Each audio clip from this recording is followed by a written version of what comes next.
Good afternoon, and thank you all for coming.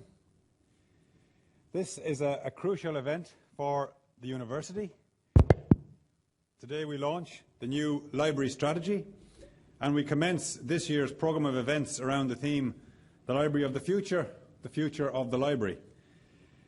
With this new strategy and programme of events, we invite the whole college community and interested members of the public to reflect on the importance of our library and its future direction.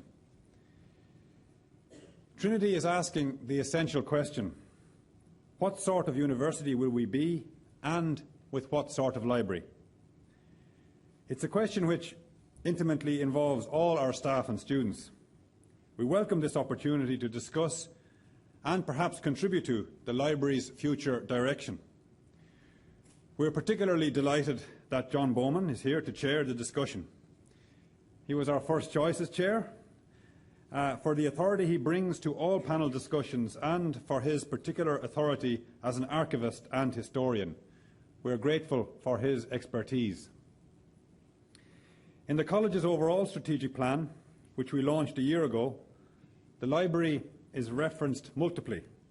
It's mentioned early in the section on values, and I quote, "The college is located at the heart of Ireland's vibrant capital city, on a beautiful campus where classical and contemporary buildings are grouped around the old library, home to the Book of Kells, and symbol of the college's unshakable commitment to learning."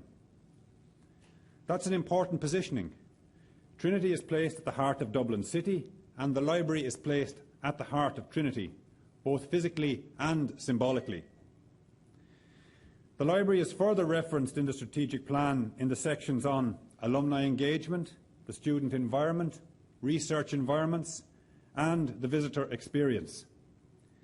The library goes across the strategic plan's 9 goals, and this again signals its core centrality in the whole university. Building on the strategic plan, the library, under the leadership of our new librarian and college archivist, Helen Shenton, has looked at the essential issues and, in this ambitious strategy, has laid out priorities and goals for the next 5 years and beyond. The library strategy is perfectly aligned with the university's strategic priorities. It's important to emphasise this because the library and the university must operate as one. I don't just mean that great libraries are fundamental to successful universities. That goes without saying. I mean you can't demarcate between a university and its library. What sort of university will we be, and with what sort of library? That's an Escher question. We can flip it. What sort of library will we be, and with what sort of university? One defines the other. Seamus Heaney, in his poem Lovers on Arran, catches the reciprocity which I'm trying to get at. Did the sea define the land, or the land the sea? Each drew new meaning from the waves' collision. Sea broke on land to full identity. Sea and land and full identity.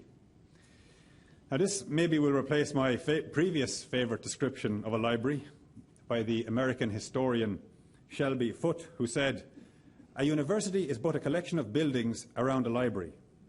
Now that's wonderful, but it doesn't quite catch the give and take, the mutuality between a library and university. To be a student or an academic is to engage with the library. I've studied in, I believe, every library in this university, including the Luce Hall when it was a science library. And my memories of Trinity are bound up with its libraries, and my relationship with them is an evolving one. As a fresher, in the days before mobile phones, and I'm sure many people here can share this, the library was actually where you went to find people. And as a postgraduate, you might go to a different corner of the library to actually escape people. And as a junior lecturer, you would go to design your curriculum to see what texts were available and which ones you needed to order and how many copies. In this way, university staff have always helped stock and position the library. The way I engage with the library has changed according to my role in the university, and of course, more significantly, according to global changes in the dissemination of knowledge and library user behaviours. It's these changes, so rapid and continuing, which have occasioned the need for this strategy. The pace of change is such that we may struggle today with the definition of a library. The dictionary definition is a building or room containing collections of books, periodicals, and sometimes films and recorded music for use or borrowing by the public or the members of an institution. Of course, this is by now inadequate, since it doesn't reference digital collections. But I've greater issues with this definition. It fails to capture what I think of as essential to the library: dissemination and communality. Let's picture two scenes. The first is a storehouse of boxed books, say remainder copies. And the second is a room with no books, but people sitting over consoles. Which of these scenes depicts a possible library? Only the second. It's now possible to envisage even a bookless library, something which would have seemed an absurdity until this century. When we first confronted this threat, as we saw it, to books from online or whatever, we imagined in our gloomier moments that libraries would be deserted, would become relics of the age of paper. That hasn't happened, and it doesn't look like happening, because it turns out that libraries are far more flexible in definition than we realized. The essence of a library isn't just the collection of knowledge, it's the discrimination of knowledge. This is true of all libraries to some extent. Public libraries have to make decisions about what to put on their shelves, but it's particularly true of university libraries. The world gains knowledge all the time, accelerated by online. And as that happens, the job of discrimination becomes ever more important. If anything, university libraries in the 21st century are more essential than they've ever been. How else are we to evaluate and order the unceasing stream of knowledge? And the other vital characteristic of a library is that, for all the emphasis on quiet, it's a group, communal space. Again, we're only realizing the extent of this. We had envisaged people accessing knowledge at home on laptops. This does happen, but whether it's because humans are innately social or because we need the bibliothekal atmosphere to spur us to study, our libraries are as frequented as ever. So to return to the definition of a library, how about a space where knowledge is disseminated and discriminated, and where we go to learn with others? Is this definition flexible enough to encompass the rapid pace of change? I suspect it may not be. The library strategy, which we have here, sets out clearly the priorities over the next 5 years, and these include supporting users in navigating the rich, complex world of digital content, leveraging technology to enhance services on-site and online, developing appropriate storage of physical collections, enabling different changing styles of teaching and research, and catalysing collaborations, and lastly, understanding and preparing for the social shift in the use of library spaces, learning spaces, and communal spaces.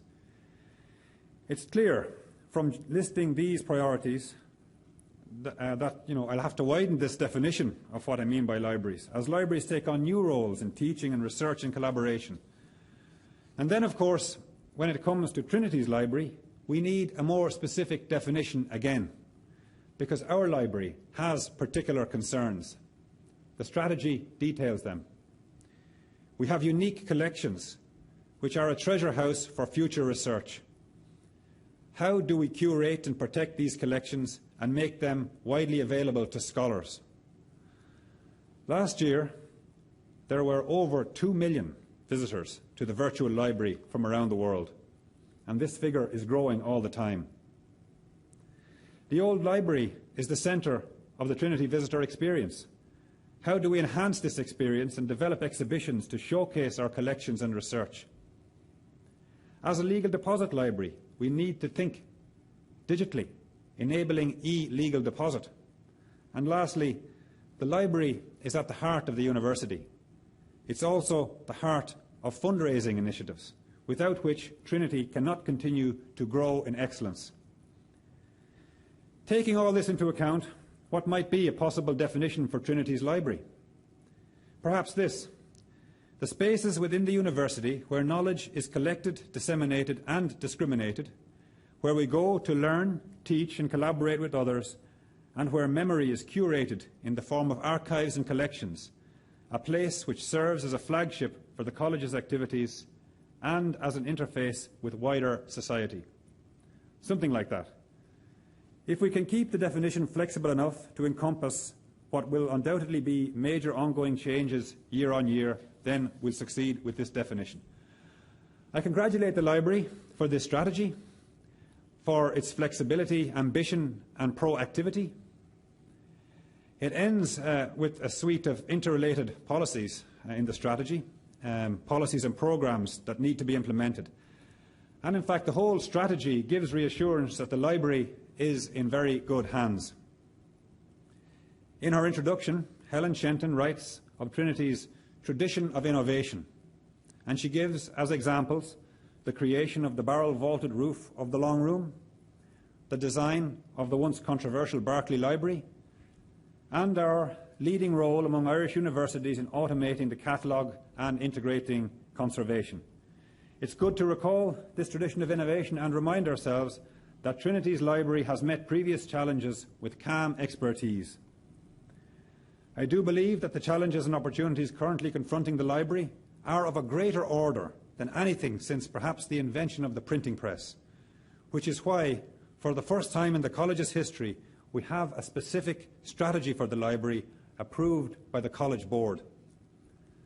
I'm confident that the library can draw on past strengths and current expertise to navigate the challenges for itself and for the university and for the wider academic community.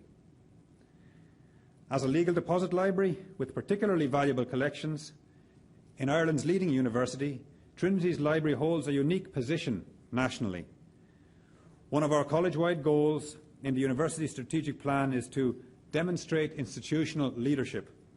With this strategy and this year-long programme of events, the library is doing just that. I thank Helen Shenton and her team for the leadership they've shown and the ambition they've set. Over the past 4 years, the college has launched successively, and always in Michaelmas term, the Global Relations Strategy, the Innovation and Entrepreneurship Strategy, the Strategic Plan, and now the Library Strategy. With these October launches, we gear up for the coming academic year and announce our ambition. This is the year of the library. We look forward to learning and to contributing. Thank you very much.